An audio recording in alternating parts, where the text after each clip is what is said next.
We're currently on day 3 going into game 3. Joe, this is one I'm looking forward to. Yeah, definitely. We've been talking about this one all week, haven't we? We'll come on to just who's about to play in a second, but a quick reminder, please do stay home and help save lives. It's really important right now. And that the prize fund from this EPL Invitational is being donated to the Players Together initiative, a wicked cause. Right, let's have a look then at the game that you guys are about to see. It's going to be Burnley, represented by Charlie Taylor, who we've already seen play once, up against Manchester City's young sensation, Phil Foden, hotly tipped as a potential tournament favourite. So I'm very excited about this. We can see the draw in full too. Of course, this sits on the right-hand side of the draw, and the winner of this match will go through to play Aston Villa, who are represented by Keenan Davis, who put on a really, really impressive performance yesterday, beating Jose Enrique, who is an old-school FIFA player, 6-1. So this side of the draw is absolutely stacked, and I cannot wait, Smithy, to see what this game has to offer. Yeah, it should be very exciting. Before we talk about this game particularly, let's just remind you of the all-important rules you need to be aware of. The EPL Invitational is a straight knockout tournament. It consists of just one game per round, and every Premier League club is represented either by a player from their squad, an ex-pro or celebrity fan. These are the all-important in-game rules. Each match consists of 2 6-minute halves. In the event of a draw, golden goal will be used to determine the winner, and 85 rated Premier League squads in kick-off mode to establish who is the ultimate FIFA 20 player. Yes, indeed. And we've already seen some amazing goals today. We can recap the game we just saw then. If anybody did indeed miss it, it was Norwich against Tottenham and Max Aarons versus Ryan Sessegnon. Sessegnon giving away a penalty in the 2nd minute, but Max Aarons couldn't capitalise on it and he missed the penalty. It didn't matter though, because he went 1-0 up before the 10-minute mark. We were talking about this game in the build-up as being a potential blockbuster, and it didn't let us down. Max Aarons then scoring his second, a little bit of a sweaty goal, and Sessegnon himself was sweating when the ball hit the back of the net to make it 3-0 before half-time. A few technical issues later, and we got the second half underway too. Ryan Sessegnon got back into the game to make it 3-1. But after a slightly dodgy piece of play, Max Aarons clinched the result 4-1, leaving Ryan Sessegnon to walk off. He was that frustrated, Smithy. He wanted to leave the room. He did walk off. Yeah, he did walk off. We saw him wiping his hands. We've all been there in FIFA. We were worried that we were going to lose him at one point, but he did come back and he was very gracious in defeat. But the other thing I want to talk about, Joe, is how one-sided that game was, because the guys in commentary were talking about it. And Max Aarons looks now, considering that was so one-sided against such a good competitor in Ryan Sessegnon, who'd already knocked out Spencer, must be one of the favourites to go all the way in this tournament now. Yeah, 100%. I mean, he has got that tough game coming up against Emerson. We saw how well Emerson played. He obviously dispatched of Andre Gray in the last round. But having said that, I do think that Max Aarons will be the favourite going into that game. Representing Norwich, of course, Todd Cantwell did it last tournament, but he wasn't able to progress past the first round. Max Aarons has done it and looks an exceptional FIFA player.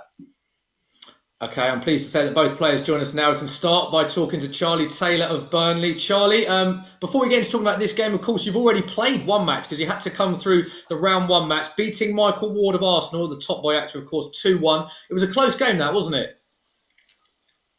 Yeah, it was a close game. He was a good player. I had a few chances I missed in the first half, but I got through it, and I think today is going to be another tough game. Have you been chatting to your teammate and close friend Dwight McNeil, because he did very well in our first EPL Invitational, going all the way to the semi-final and losing to the eventual winner? Has he been giving you any tips or critiques? Yeah, actually, I've literally just been speaking to him this afternoon, asking him if he's got any tips and what Phil's like. So, yeah, he's been a bit of help. And what's he been saying? I mean, I imagine this is going to be a tougher game. Phil Foden, a lot of people talking up Phil Foden to go very far in this tournament. We've seen him play in other tournaments. He's done very well. What advice has Dwight McNeil given you? Because I think you're in for a tough game here. Yeah, he just he said he hadn't played him personally, but he says he's good. But everyone's an 85 rated squad, so anything can happen. And do you have a message for Phil going into this one? He can hear you. What would you like to say to Phil? Just good luck, and Yeah, may the best man win. Oh, there we go. Like it. Fighting talk. May the best man win, Joe. Like that. Can chat to Phil as well. Now then, Phil, what did you make of that? Is the best man going to win today, and will it be you? Yeah, for sure. I think it'll be a good game. Yeah, see what happens. Now, we've heard you're a pretty good FIFA player, Phil. How much do you play? Not too much recently. I've been playing a bit of Fortnite recently, but I did used to. So yeah, let's see what happens. And back when you used to play, did you play any weekend league? What sort of record were we looking at in weekend league back when you used to play? Mostly between 23 wins and 25. Playing that down, that is very impressive. 23 to 25 wins is seriously impressive stuff, Phil. Obviously, Raheem Sterling last tournament got to the semi-final. Do you think you'll do better than getting to the semi-final this time? I'm going to try. I just watched Max and he played very well, so it's going to be a few difficult games if I win this one. So yeah. Okay, good luck, Phil. Smithy, back over to you. Yeah, great to get the thoughts of both players going into this one. And let's get the thoughts now of our two casters, Brandon Smith and Richard Buckley, with us all week. Brandon, nice. Always like the pre-match interviews because it gives you an insight into how nervous, how calm the players are. And I know both of you were talking up Phil Foden in a previous game stream. You think that this could be a player that goes quite far? Yeah, definitely. I think we saw Phil Foden in action around about a month ago or so. It was another tournament called the Stay and Play Cup that was run by EA Sports FIFA themselves. He didn't have the run in the tournament that he would have wanted to go an extra step further. But the fact he plays Ultimate Team, the fact he's probably getting more wins than me and Richard together, well, not together, but individually, so to speak, it's really, really impressive from him. So I think he's an outsider. We should be looking at him. Richard, obviously Charlie Taylor, let's not disrespect him because he's one of the 8 players that had to come through a round 1 qualifier. Just a reminder that 8 players did have to come through a round 1 qualifier. The other 12 go straight in to the round of 16. So we've seen Charlie Taylor play once before and win. But do you put Phil Foden, if we had to pick a favourite, would you say Phil's slight favourite going into this one? I would say so, but I also think Charlie Taylor, it weren't exactly an easy game for him. Michael Ward came into that game very confident, very sort of energetic. He were up for it, weren't he? You saw leaning towards the screen. He were focused for that game. And Charlie Taylor did what he needed to do. He dominated the possession. He dominated the game against him and got a 2-1 victory in the end. So I think this could be fireworks, a little northern clash, Smithy. I'm in my element. A northern clash indeed. Richard Buckley is in his element. Charlie Taylor, who's already looks like a good FIFA player, beating Arsenal already to get to this stage against young sensation in the Premier League and decent FIFA player Phil Foden. Over to our casters, Brandon Smith and Richard Buckley. Well, here we go. Then another round of 16 game underway in front of your very own eyes. We're at the Etihad Stadium. It was going to be Man City against Burnley. It's fraud. I think the game is frozen in front of us there. We're not too sure exactly what has happened. Oh, no. Connection lost.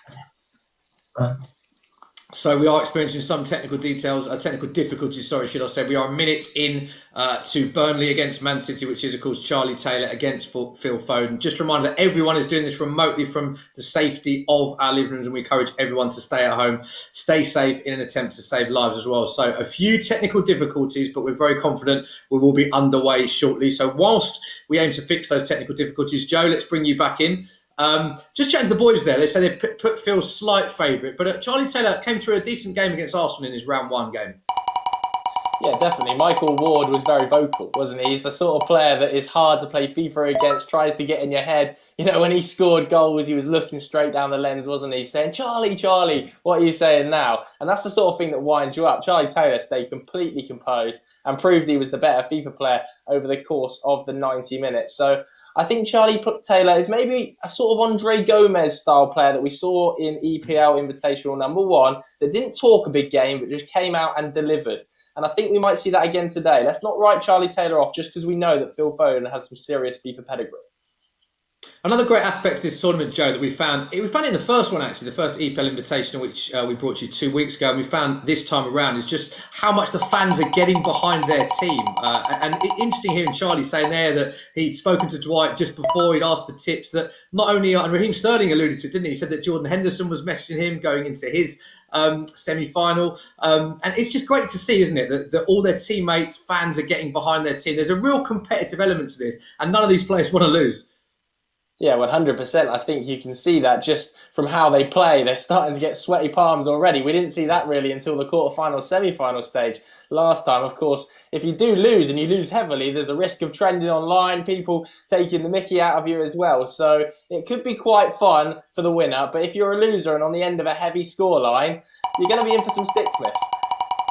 Yeah, let's bring our casters in. I think exactly right, you are going to be into some stick. Let's bring back Brandon and Richard. As we said, just a few technical difficulties. We are very nearly ready to bring you that match, which is, of course, day 3, round 3. Brandon, it's been great to see this, hasn't it? And it's almost the focus of the tournament, the fact that it is straight knockout, that you have to go in all guns blazing, so to speak. And it's thrown up a real competitive element amongst the players. Yeah, it really is, isn't it? It's you only get one chance here at the EPL Invitational. There's no second chances. There's no second legs or anything like that. You lose, you're out of the tournament, and that's why we've seen. Look at Manchester City last time out in our first EPL Invitational. It was Raheem Sterling that represented the club, took him to a semi-final spot. And in all honesty, I think there is some pressure on Phil Foden coming into this game because he's got to make a semi-final, if not further. He's not bad at FIFA. He's representing a huge club as well. On the other side of that, for Burnley, it's the exact same scenario. You look at Dwight McNeil, he had such a good run in our first ever EPL Invitational as well. So for these two, there's a lot of pressure on their shoulders. Yeah, on the back of that, Brandon, as well, competitive FIFA is sort of known for always being played over 2 legs. This is a one-legged format, so I'd be intrigued to look at the statistics after the tournament's finished. How many people have led the game and then that's been it? They've gone on to win the game. Very, very rarely do you see one player go up and then that result get turned around. That perfect game, the example of it, Max Aarons went up early, saw the game out, got 2 or 3. If you get that early goal, you're in the ultimate driving seat in this format. And the other thing I want to talk to you about, Richard, is Keenan Davis of Aston Villa plays the winner of this match. And it's someone that in commentary you were very, very impressed with. So whoever comes through this match has a very tough match next up. Absolutely, yeah. I think overall sort of performance, I think that was probably the most impressive. Beating Jose Enrique, who, I mean, you saw the trophies. Do you know what I mean? He was kissing his trophies. He was confident going into the game. And I always say the extra 5% is all in the head, Smithy. It's all mental, that extra 5%. And Kieran Davis' mentality going into that game was immaculate. Yeah, and Joe, we can have a look at the draw now. This is how it's unfolded so far. Yeah, exactly. And I think on this side of the draw, let's not forget about Michael Obafemi as well. You know, we might make light of the fact that Tony Bellew was pretty poor at FIFA and not a great FIFA player, but you've still got to beat what's in front of you. And Michael Obafemi, you know, scored 5 goals with his own player, who I think is going to be a danger man up front alongside Danny Ings. So let's not write off Michael Obafemi either, because despite the fact he beat Tony Bellew, he still looks a good FIFA player, Smith. Yeah, he does look a good FIFA player. Very hard to make predictions, all 4 of us, particularly me and Joe, I have to say, sort of sitting on the fence with a lot of our predictions here. We are back. I'm pleased to say the technical errors have been resolved, so I'll pass back to our casters, Brandon Smith and Richard Buckley. It's Burnley against Man City, Charlie Taylor against Phil Foden. Here we go. We're back at the Etihad Stadium for a second time. Fingers crossed this time they should be a little bit smoother, but it will be Phil Foden up against Charlie Taylor of Burnley.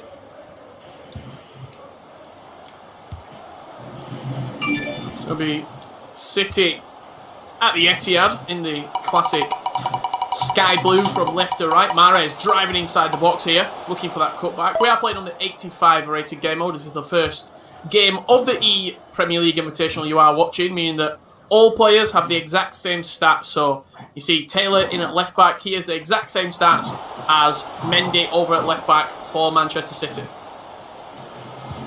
Here is Dwight McNeil, semi-finalist last time out in the EPL Invitational, just cleared off the line by Carl Walker.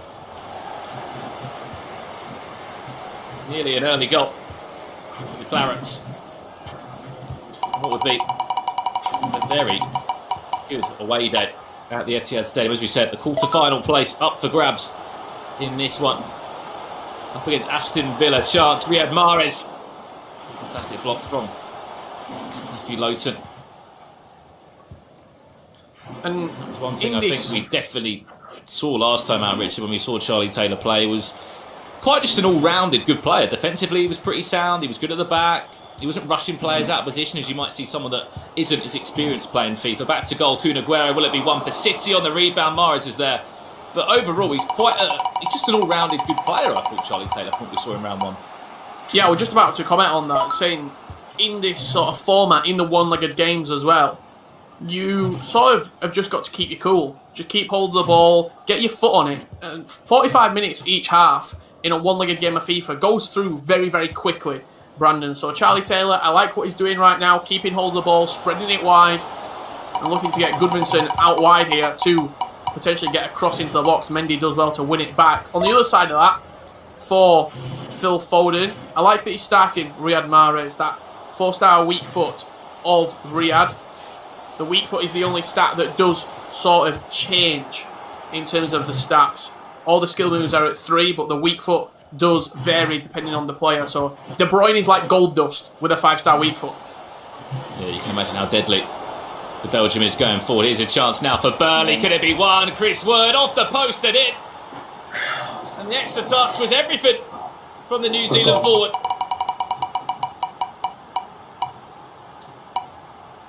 Charlie Taylor, what is it with you and Chris Wood? You seem to have a fantastic relationship.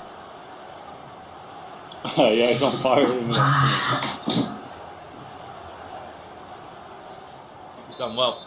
He assisted, I think, the goal that he did score, Richard, last time out in round one for Jay Rodriguez to tap in that 2-1 victory against Michael Ward. But this time round, didn't need anyone's help. Got the ball just next to kind of the penalty spot. Twisted and turned one way. There's a little finesse posted in. Burnley lead by 1-0 in this round of 16 game. Tell you what, it could be 2-0 in a second. Here's another chance into Jack Cork, who's in there. Into the way only as far as Matthew Lowton.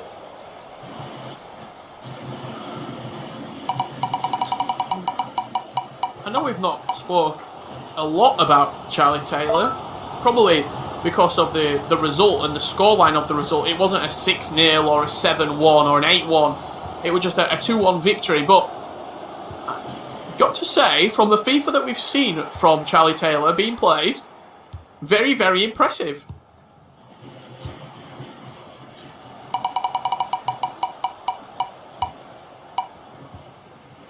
We were saying, he certainly looks like an all-round player that has everything down to a T, to a good level. Mahrez, equaliser, Phil Foden. Game back on. 26 minutes on the clock. Riyad Mahrez on the score sheet. Manchester City equalised in this round of 16 game on the home turf at the Etihad Stadium. At the near post, Riyad Mahrez, the deadly, on that right foot, smashing it in and got the tie back to a level scoreline here. 28 minutes gone on the clock. Phil Foden back in the game, looking to potentially take it one step further than what Raheem Sterling did for City in the first EPL Invitational, making a semi-final. He'll be wanting to go on and win the tournament. Aguero looking to turn his man into the hands of Nick Pope. If we look back at the last EPL Invitational, Richard, they both literally had the exact same tournament. They were just on opposite sides of the brackets. They both made the semi-final. It was obviously Dwight McNeil that lost to the hands of Diego Jota, who won the whole tournament in the end. This time round, Wolves are out of the tournament, by the way. They went out in the round of 16 yesterday. Chance Aguero, 2-1 Manchester City. On the rebound, Leroy Sané was lurking at the back post. The bounce didn't fall kindly to the German. But on the other side of that, as you mentioned, for Raheem Sterling, he made a semi-final as well and lost to Liverpool. So they both have proved themselves in the first ever EPL Invitational. It's just how far can they go this time? Unfortunately, one of them will be progressing into the next round of the tournament. Chris Wood looking to barge his way past Laporte and does so. Chris Wood, the man is an animal, gets the rebound. Very, very fortunate inside the box. Burnley lead 2-1. I'm going to have to see the replay on what happened here.